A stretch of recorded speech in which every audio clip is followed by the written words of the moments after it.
To fix the issue of sounds not working on an LG washing machine, it is essential to understand that the problem often arises due to the deactivation of the appliance's sound functions. This means that the typical beeps, chimes, and melodies that are audible when a cycle starts or stops during command entry, and when turning the appliance on and off, are no longer heard. The most common cause of this issue is the intentional or unintentional disabling of the sound functions.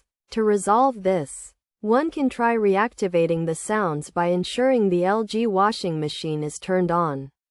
Then holding down the two buttons located immediately above the beep on or off marker for approximately 3 seconds. Note that the specific buttons used for this purpose may vary depending on the model. In some cases, the turbo wash and pre-wash buttons are used, while in others, the temp and spin buttons are utilized. After attempting to reactivate the sounds, try selecting a cycle or turning the appliance on and off to verify if the sounds have been successfully restored. If the sounds need to be deactivated again, the same procedure can be repeated to achieve this.